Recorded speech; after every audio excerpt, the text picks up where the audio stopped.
Hey everyone, welcome to the channel where I share creepy and scary stories that will give you chills. If you love horror and spooky tales, make sure to subscribe and join me every week for a new story. Let's get into the dark side together. Rain hammered against the windshield as the car wound its way along the mountain road. The headlights barely pierced through the thick curtain of fog that had descended with the storm. Jessica's fingers tightened around the steering wheel, knuckles white, as if she could hold the vehicle steady through sheer willpower alone. The wipers dragged back and forth, their rhythm uneven against the roar of the rain. "Are you sure this is the right way?" Mark asked from a passenger seat. His voice carried that tense, nervous edge, as if he wanted to sound casual but had already given up the act. Jessica didn't look at him. "This is the road. The GPS cut out 20 minutes ago, but there's nothing else up here. It has to be the place." From the back seat, a low chuckle. That was Ryan, always too calm for anyone's liking. "What kind of hotel doesn't show up on Google Maps?" he said. "Sounds like a horror movie waiting to happen." No one laughed. The road narrowed, climbing higher, until the trees themselves seemed to press against the car, skeletal branches scraping across the roof with each gust of wind. The world felt isolated, swallowed by shadows, the storm acting as a curtain that sealed them away from everything familiar. Then, suddenly, headlights illuminated a sign on the right. Rusted metal, letters half erased by weather and time, but still legible. "The Grand Hollow Hotel Vacancy."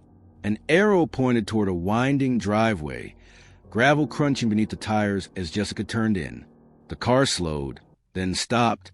Before them rose a building that seemed to belong to another century. 4 stories tall, its facade pale, peeling gray that glistened in the rain. Dark windows reflected nothing, like empty eyes staring down at them. The storm clouds above seemed to gather thickest around the hotel, as though the place itself drew them closer. "Tell me we're not actually staying here," Mark muttered. "We don't have a choice," Jessica replied. "The bridge washed out 10 miles back. Unless you want to sleep in the car." They all stared at the looming building. Its once grand balcony sagged, railings broken in places. The carved sign above the entrance door was faded, but the name remained etched like a scar: the Silent Hotel. Lightning split the sky, illuminating the structure for a brief, terrible instant. For that moment, it didn't look abandoned at all. Shadows moved behind the windows, figures flickering and vanishing with the thunder. Jessica swallowed hard. "Come on, let's get inside." They dashed through the rain, bags clutched tight, until they reached the porch. The front doors were tall, dark wood, their iron handles rusted but solid. Jessica pulled, with a groaning protest. The door swung open, releasing a breath of stale air that smelled faintly of mildew and something far worse. Something metallic like dried blood. The lobby stretched out before them, cavernous and dim. The once polished marble floor was cracked, veins of dirt cutting through the faded shine. Chandeliers dangled above, crystals dull with dust, swaying slightly as though disturbed by unseen hands.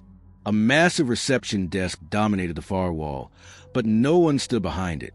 "Hello," Jessica called, her voice echoing unnaturally in the empty space. Silence. Then, from somewhere deeper in the hotel, a faint sound.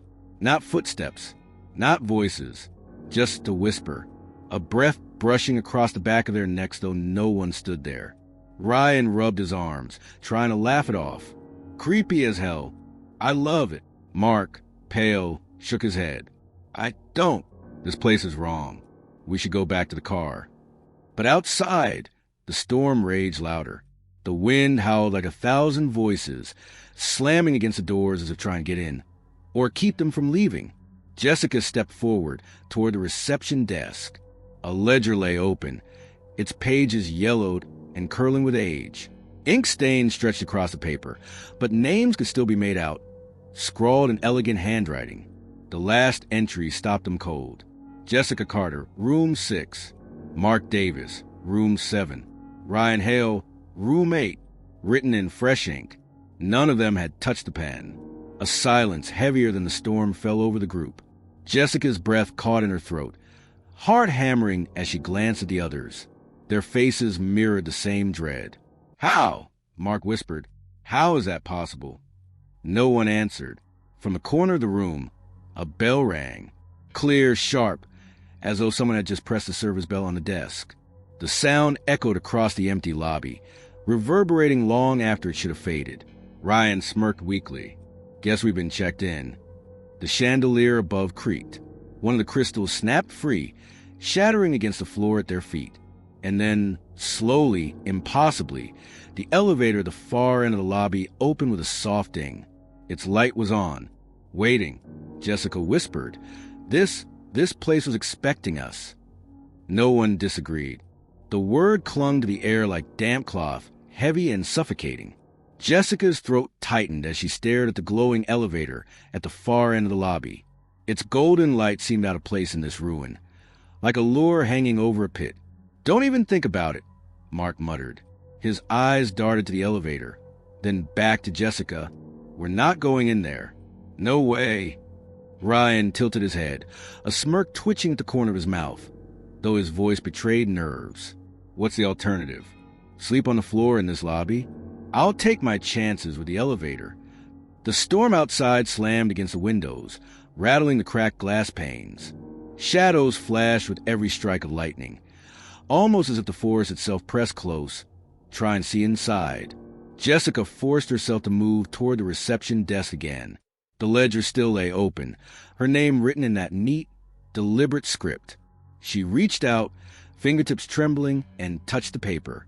The ink shimmered faintly, as though still wet. She jerked her hand back, her skin icy where it had brushed the letters. "Someone wrote this," she said, her voice firm despite the dread. "Someone who knows we're here." Ryan chuckled softly, but it was hollow, or something. The elevator gave a cheerful ding. They all jumped. Mark swore under his breath. "I'm not stepping in that thing. If you want to get trapped in a death box, go ahead, but I'll find another way." Jessica's eyes swept the lobby. 2 sweeping staircases rose to the second floor, meeting in a darkened balcony above. Shadows clung to the railings, thicker than natural. For just a moment, she thought she saw the outline of someone watching, thin, tall, head cocked to one side. But when lightning lit the room again, the figure was gone. "We need shelter," Jessica said firmly, her voice trembling despite her best efforts. "We can't stay here. Pick your poison. Stairs or elevator." Ryan shrugged. "Elevator." Mark groaned. "Stairs." Jessica hesitated, then made her choice. Elevator. The group split, Mark cursing under his breath as he began to climb the creaking staircase alone.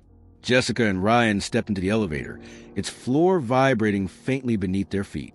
The door slid shut with unnatural smoothness, muffling the storm outside. The light inside was too warm, too steady. An antique panel lined the wall, its brass buttons polished as though touched daily. Numbers climbed higher than the hotel's visible 4 stories. 15 floors in total. Jessica frowned. "That's not possible. We only saw 4. Ryan pressed 6, the number written beside Jessica's name in the ledger. The button glowed red, and the elevator began to rise with a low hum. Jessica's stomach knotted as she glanced at the mirrored wall. Their reflection stared back, but the longer she looked, the more wrong they seemed. Ryan's reflection didn't smile the way he did. Her own eyes blinked a fraction later than her body did.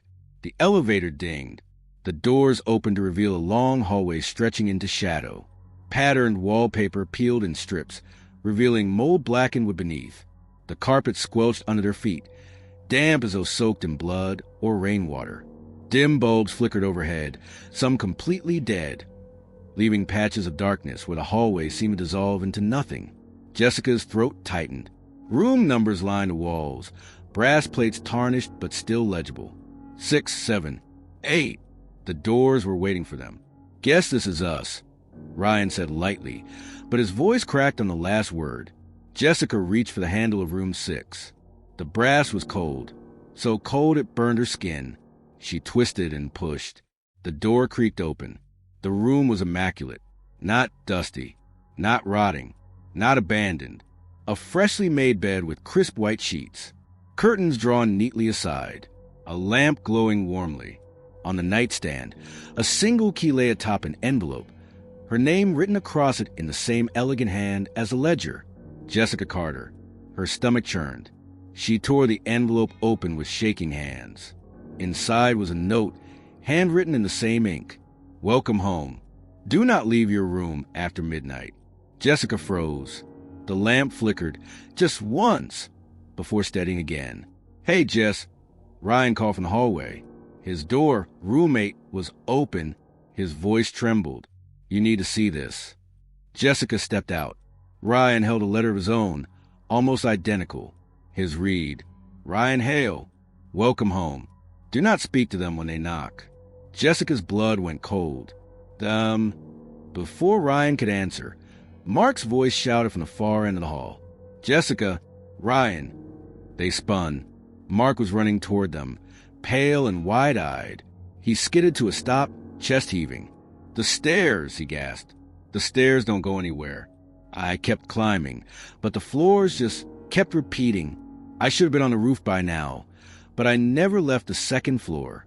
And he trailed off, trembling. And what? Jessica demanded. Mark's voice cracked.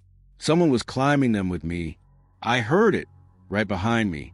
But when I looked, he shook his head violently, eyes wide with terror. Jessica's skin crawled. From the far end of the hallway, deep in the shadows, came the sound of footsteps. Slow, deliberate, too heavy to belong to any of them. Then a knock. 3 raps. Heavy, hollow, on the door of room 7. Mark's room. They froze, every breath locked in their throats. The knock came again, louder this time, echoing through the hall. Ryan's note trembled in his hands. Do not speak to them when they knock. Mark whispered, voice breaking. What do I do? The knocking grew violent. The door handle of room 7 rattled, metal screaming as unseen hands twisted it from the other side. And then a voice. Low, raspy and human. Mark, let us in. The underground shelter smelled of damp earth and stale air. Elias had built it years ago, never thinking it would serve a purpose beyond paranoia. Now! 15 pairs of weary eyes stared at him from the shadows of the bunker's flickering lanterns. No one spoke. Words seemed dangerous, as if even their whispers might summon the giants outside. The muffled tum-tum of colossal footsteps echoed faintly above them, traveling through soil and stone, each impact rattling the wooden beams. A boy, no older than 12, finally broke the silence. His voice cracked, trembling with both fear and disbelief. Are they really as big as you say? Elias looked at him. The boy's eyes were wide, filled with hope Elias knew he could never fulfill. He swallowed, his throat dry. Bigger, Elias said at last. Bigger than you could imagine. The group shifted uneasily. Some clenched their hands around makeshift weapons, rusted pipes, hunting knives, even a broken chair leg sharpened to a point. Others simply stared at the dirt floor, as though refusing to acknowledge the truth would somehow protect them. A woman in her 30s, her face pale and gaunt, leaned forward. Then why are we still alive? She asked. Why haven't they just crushed this place to the ground? The question lingered, heavy in the stale air. Elias had wondered the same thing countless times. The giants didn't destroy everything. They chose. Cities were flattened, highways torn apart, but scattered homes and shelters like his were left untouched. At least for now.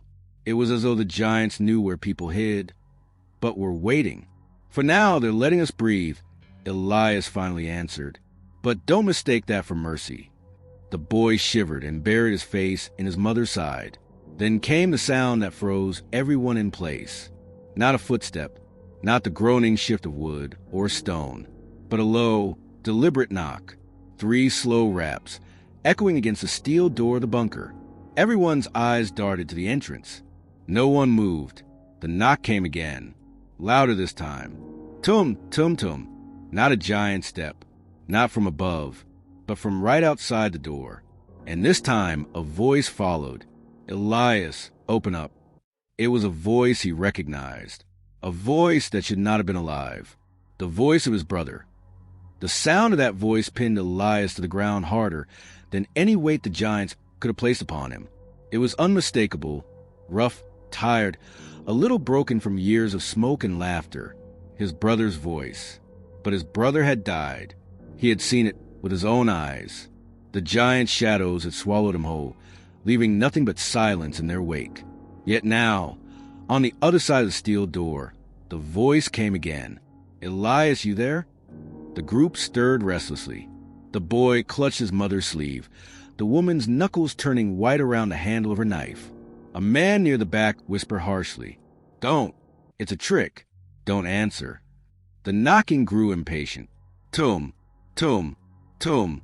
Not heavy enough to be a giant's fist, but not human either. It was deliberate, mocking. "Elias." The voice drawled, stretching his name in a way his brother never would. "You left me. You ran and I stayed. And now I come back." The group looked to Elias for direction. He was the one who had found the bunker, who had guided them here, who seemed to know more about the giants than anyone. But now his hands trembled. He forced himself to speak. "That's not him. Whatever's out there, it's not him." The boy's mother whispered, "Then what is it?" Elias opened his mouth, but no words came. He didn't know. The door groaned suddenly, the metal frame flexing inward as if something pressed against it. The lantern shook, shadows dancing wildly along the dirt walls. "Open up, Elias," the voice hissed. "We don't like it when you hide." "We." The group froze. The word hung in the air like poison. Whoever, or whatever, was outside wasn't alone. Then, from deeper in the bunker, came another sound. A whisper, soft, human, female. "Elias?" His heart nearly stopped. It wasn't from outside. It was inside. Among them, the voice was his mother's, and she had been dead for years. The air in the bunker had grown so heavy that every breath tasted of rust and stone. Elias pressed his back against the wall, tried to drown out the voice of his mother still echoing in his ears. The others whispered nervously, shifting from foot to foot, afraid to be the first to speak too loud. But the bunker itself seemed alive now, from the cracks in the earth, from the pipes along the walls, from the very stones themselves. Voices began to seep through. Some were soft, pleading. Some were cruel, laughing. And each one carried a name. "Thomas," whispered one, calling to the boy. "Anna," hissed another, drawing the mother's eyes wide in shock. "Elias," they said again, always circling back to him. Always him.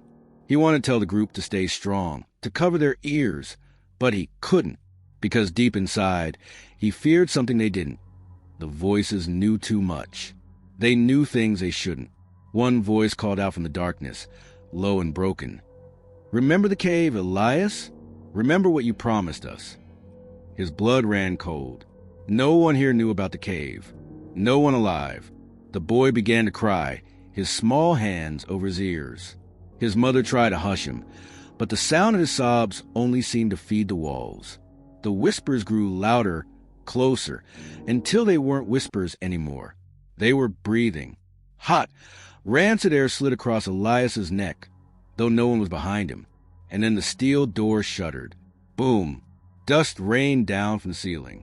A crack split the dirt wall. The giants were done waiting. The steel door trembled again, its hinges screaming under the weight of something beyond. Dust filled the bunker as the group huddled together, eyes wide, breaths shallow. "Hold it shut!" someone shouted, rushing forward, pressing his shoulder against the door. Others followed, stacking broken chairs, crates, anything they could find to reinforce the barrier. But Elias didn't move. He couldn't.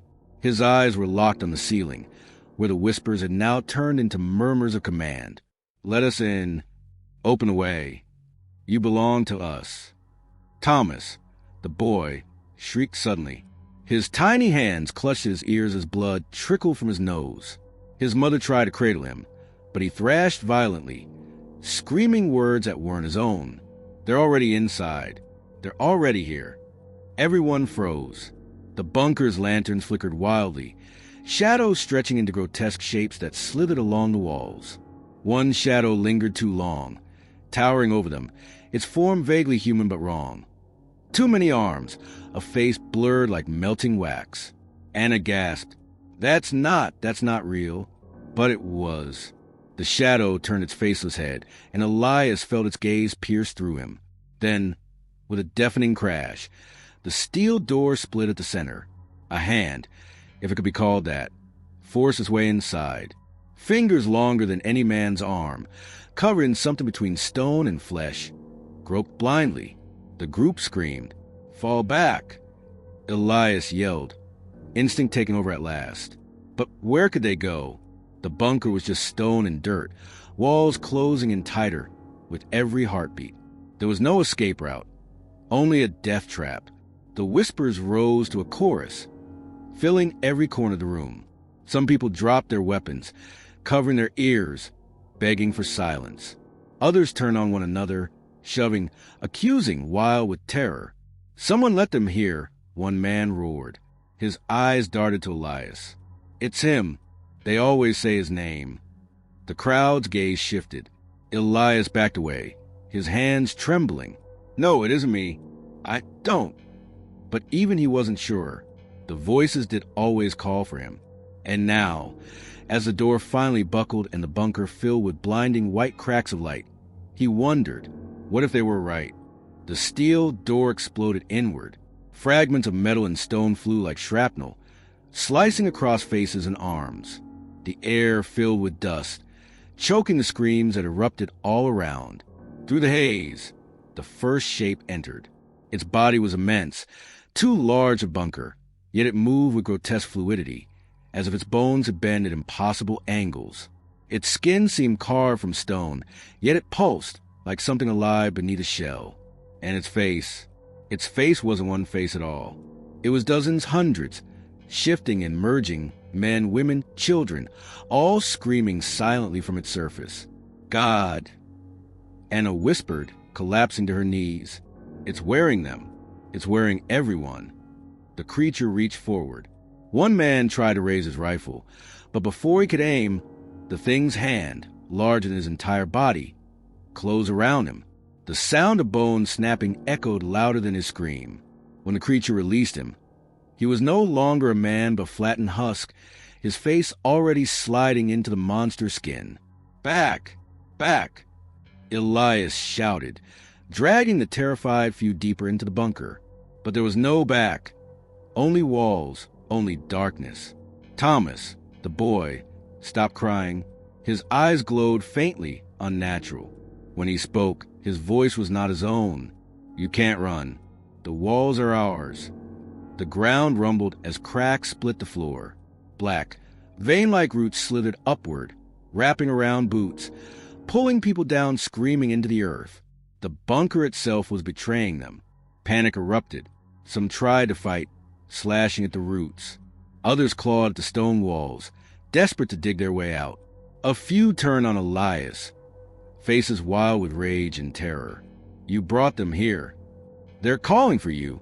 Hands grabbed him, pulling, striking.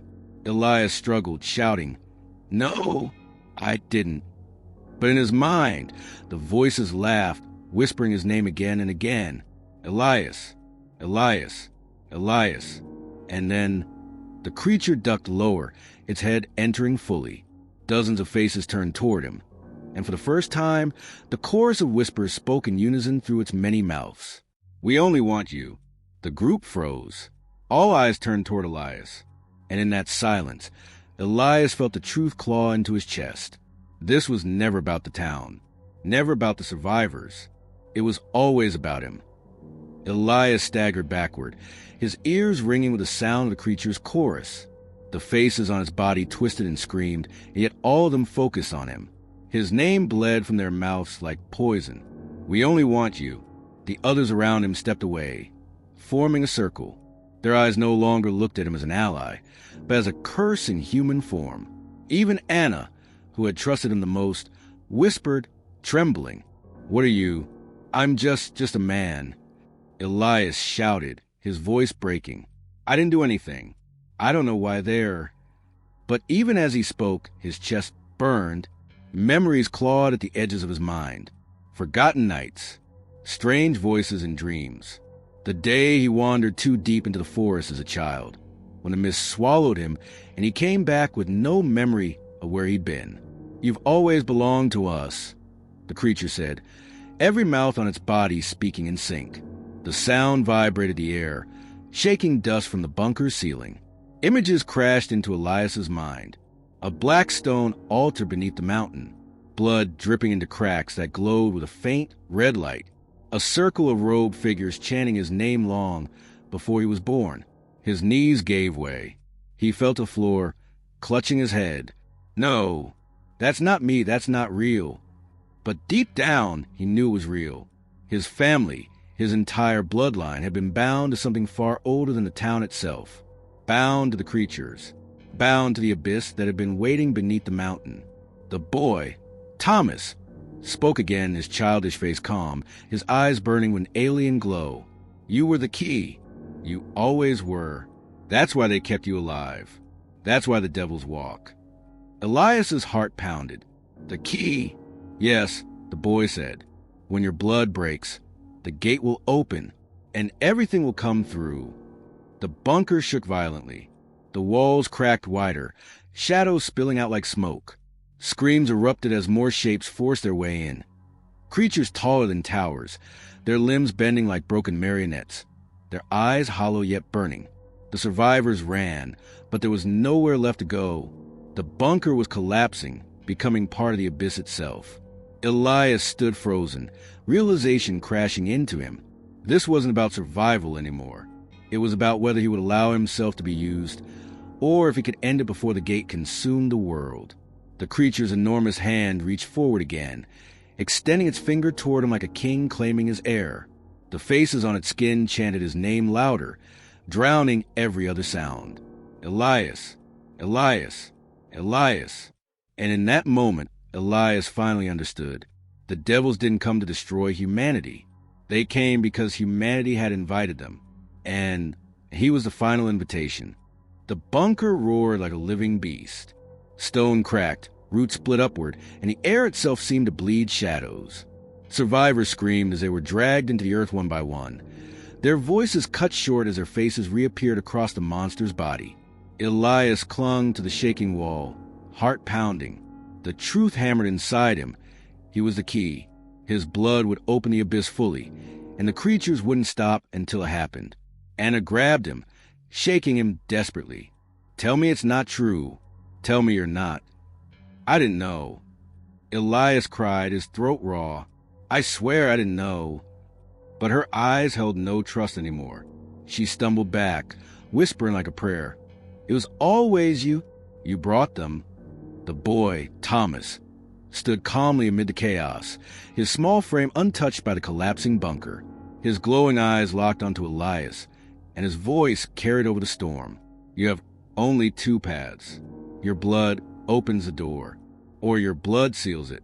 Either way, the world will be written by you." Elias's head spun. "Seal it? How? How do I seal it?"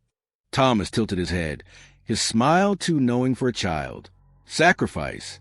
The abyss demands payment. Always." Around them, the others fell, dragged screaming into cracks, crushed beneath stone or consumed by the writhing faces. Soon only Elias, Anna, and the boy remained. The creature leaned forward, filling the entire entrance of the bunker.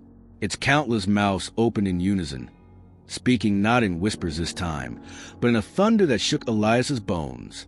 "Give yourself to US." Anna, tears streaming down her dirt-streaked face, raised a jagged piece of metal like a knife. She was trembling, but her voice was sharp. "If this ends with you, Elias, then do it. Don't let them take us all with you." Elias's eyes darted between her, the boy, and the monstrous faces bearing down. His breath came in ragged gasps. Every instinct screamed to run, but there was nowhere left. He saw flashes again, his childhood, the forest, the altar, blood dripping into cracks. He remembered how the voices whispered even back then. He was never free, never ordinary. He dropped to his knees, hands shaking. His voice was barely a whisper. "If I end myself, it ends with me?" Thomas nodded, the glow in his eyes pulsing like a heartbeat. "Yes, the gate will starve. The abyss will sleep again. But only if you choose it, not them." The creature roared, furious. Its hundreds of mouths bellowed at once. Do not listen. You are ours. The bunker began to collapse entirely. The steel beams twisted like paper. The ceiling crumbled, dust and stone raining down. Anna sobbed, pressing the makeshift blade into Elias's trembling hand. Please, please, choose us over them. For the first time in his life, Elias felt silence inside his head. The voices had always been there, whispering, gnawing. But now, for one fleeting instant, it was just him. He closed his eyes and raised a blade. The blade trembled in Elias's grip, slick with blood and sweat. The bunker had become unrecognizable. Walls split open, the ground buckling like a wound that refused to close. Beyond the cracks, endless blackness churned, as if an ocean of shadows waited to pour into the world. The monster leaned closer, its countless faces shrieking. Each mouth spoke with a different voice, but all carried the same plea. You are us. Do not betray yourself. Anna clutched his shoulder, her nails digging into his skin. Elias, please. Do it now. For a moment, time seemed to stop. Elias saw the truth with blinding clarity. He had never been free. Every step, every choice, every breath had been pushing him to this moment. If I die, maybe it ends. If I live, the world burns. He pressed the blade to his chest. The cold metal kissed his skin. His heart hammered beneath it, begging him to hesitate. The boy, Thomas, watched with a calm, unnatural stillness. His eyes glowed brighter than ever, and in that light Elias finally understood. Thomas wasn't a child. He was part of the abyss. A guide, a jailer, and maybe the liar. You said my blood could seal it, Elias whispered. His eyes narrowed. But how do I know? How do I know this isn't just another trick? The boy only smiled. You don't. Elias's hand shook violently. Anna's sobs filled the room, drowned by the monster's thunderous roar. Do it, Elias. We are waiting. The blade sank into his chest. Pain exploded through his body, his blood spilling across the cracked floor. It glowed red, brighter than fire, spreading like rivers into the earth. The ground shook violently, the abyss shrieking in fury. The creatures screamed as the light burned across their faces, melting them back into the black void. The monster recoiled, thrashing against collapsing bunker. The chorus of voices became a single shriek of rage. You were ours. The light spread further, sealing the cracks, silencing the abyss. Elias's vision blurred. Anna screamed his name, but her voice was already fading. He fell to the floor, the blade still in his chest. His final thought was bitter and clear. It's over. It has to be over. Darkness swallowed him. Silence. When the dust settled, the bunker was nothing but rubble. No creatures. No screams. Only stillness. Anna crawled free from the wreckage, her body broken but alive. She called out for Elias, but there was no answer. His blood was gone, absorbed into the stone. She stumbled into the forest, the night eerily quiet. No footsteps, no roars, just whined through the trees. For the first time in months, the world felt empty. She almost allowed herself to believe it was over, until she heard a child's voice in the darkness behind her. Hello, Anna. She turned. Thomas stood there, perfectly unharmed, smiling with those glowing eyes. And behind him, in the shadows of the trees, something moved. Not gone, not sealed, just waiting. The earth stopped trembling. For the first time in months, there was no echo of colossal steps, no vibrating soil, no low rumble beneath the forests. The 15 survivors stood in the clearing, eyes fixed on Elias, their supposed savior, the man with the underground shelter, the man who knew how to outlast the monsters. But Elias wasn't looking at them. His gaze was fixed on the horizon, where the last of the giants had disappeared into the distance, their massive bodies dissolving into the dimming sky like smoke. They're leaving, whispered Mara, clutching her torn jacket. We survived. Elias shook his head slowly, lips tightening.